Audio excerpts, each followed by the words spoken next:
If you're gonna ask me, hey Nightwing, which Air Jordan Retro should I play in? These are it.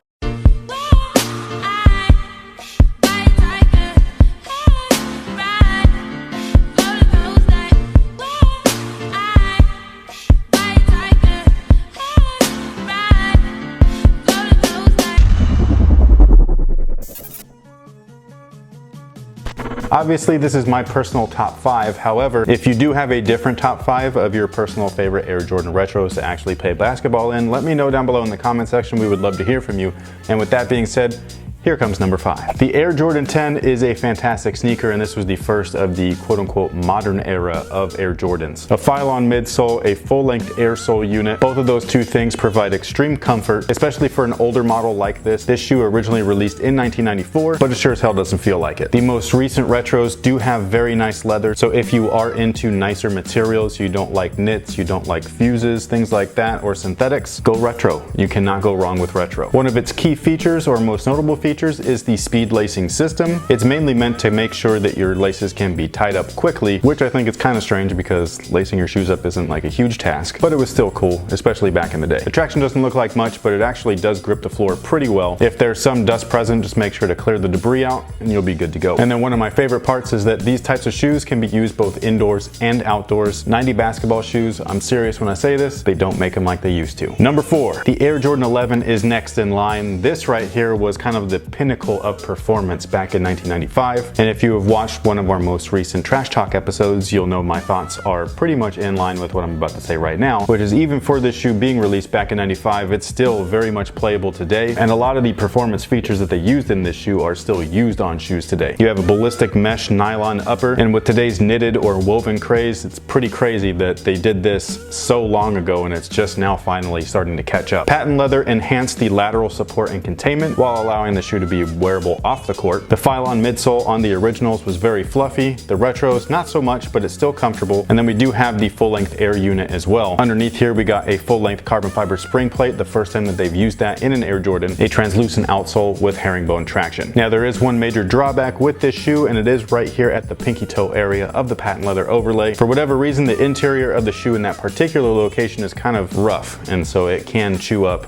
your pinky toe. Just a warning. Number 3, the Ferrari of the Air Jordan line, the Air Jordan 14. Now, the tech specs on the originals are definitely different than the current retros. They've gotten the materials nearly identical, where we have nubucks and leathers, and they are nice and soft. They mold around your foot nicely. They flex well. All of that stuff is great. However, the Zoom Air in these is not the same as it once was. The original Air Jordan 14 had a very large volume, articulated 4-foot Zoom Air unit. These guys, they still have 4-foot zoom, but it's a more standardized version of it. So one of those like kind of oval shaped units, something that you would see in an Air Jordan 13. That's exactly what they use right here in the Air Jordan 14 nowadays. And they also have a Zoom Air unit in the heel. The midsole itself is Phylon. Traction is herringbone.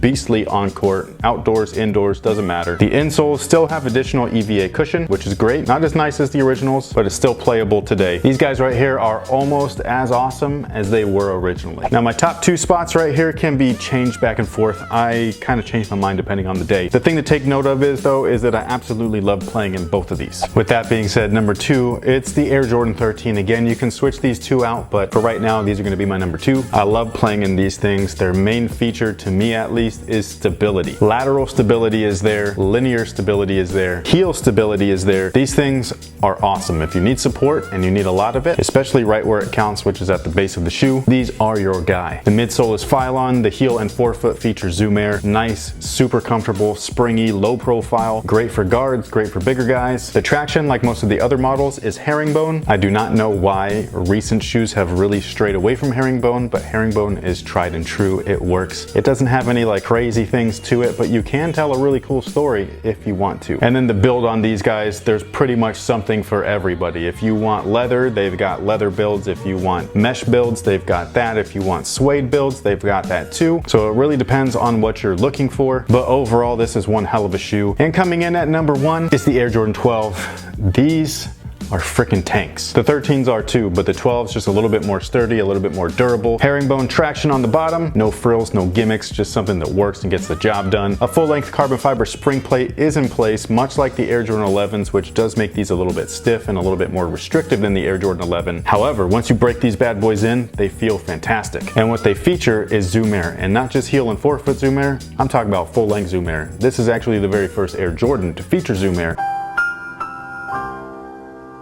The midsole itself is Phylon, and then these guys have leather builds with additional leather overlays for lateral support. Now, newer colorways do come in nubucks and other weird materials and things like that, but if you're asking me personally, this is the one that I'd like to go with. I prefer just straight up leather. I think that these are fantastic as is. And that pretty much covers it. These are the top 5, in my opinion, Air Jordan retros to play in. If you wanted to play in something retro, you want to play in something comfortable, something that still looks awesome on court, I mean, you guys got to admit, all of these models are gorgeous. At least I know when I see them on court, I'm just like, man, do I miss the 90s. Also, if you were asking me if I would pick any of these models over any current generation models, the short answer is yes. I feel like the only current model that is available right now on the shelves today that is anywhere near comparable to any of these models would be the Kobe 1 Protro, and that's technically a retro, and the Jordan Why Not 01s. Both of those models are fantastic. Very similar to all of these models, where stability, support, traction, cushion, all that stuff, very well rounded. If you wanted more details on all of these shoes, we have performance reviews over at WearTesters.com on all of these guys. I will link all of them down below in the description box. Thank you so much for watching. Thanks for all your support, and until next time, guys,